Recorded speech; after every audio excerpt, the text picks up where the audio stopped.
یک حکایتی رو شما از مولانا دارین و روایت میکنین در واقع که شخصی میره پیش شخص دیگری گندم از او میخواد. خیلی به نظرم زیباست و شما خیلی زیبا بیانش میکنید.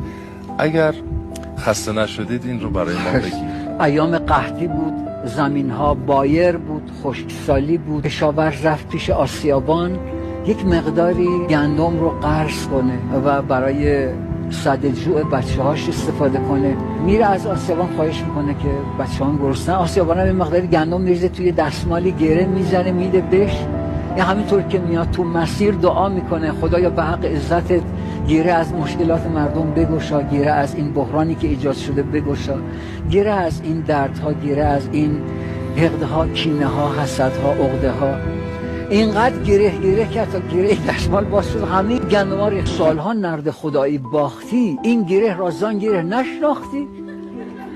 من تو را کی گفتم ای یار عزیز که این گره بخشای گندم را بریز؟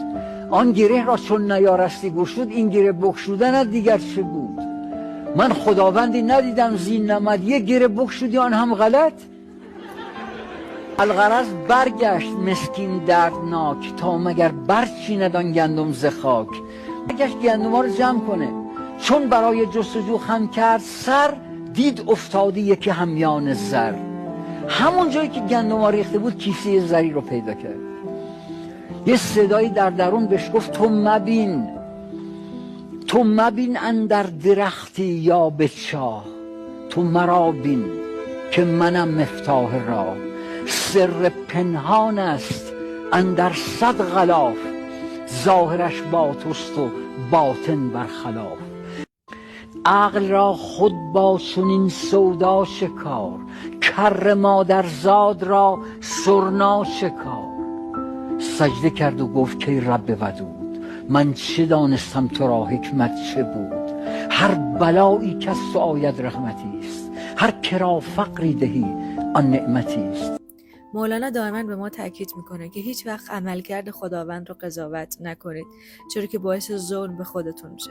ما هیچ وقت نمیتونیم بفهمیم خرد کل چه برنامه‌ای برای ما که یک خرد جزء هستیم داره. وقتی قضاوت میکنیم خداوند رو، سرزنش میکنیم و محکوم میکنیم، درهای رحمت رو به روی خودمون میبندیم، چرا که خودمون رو از دسترس خداوند خارج میکنیم. مولانا دائما تاکید میکنه که بیایید دست بردارید از قضاوت کردن خداوند چیه بچه‌ها؟ اتفاق لحظه حال همون حکمت و خرد خداونده برای اینکه به ما برکتی بده، رحمتی بده یا درسی بده و آگاهی بده. یاد بگیریم اتفاق لحظه حال رو قضاوت نکنیم، چون نمیدونیم این گره‌ای که خداوند الان داره از زندگی ما باز میکنه قرار بعدش چه اتفاقهایی بیفته. خیلی دوستتون دارم. حق یارتون.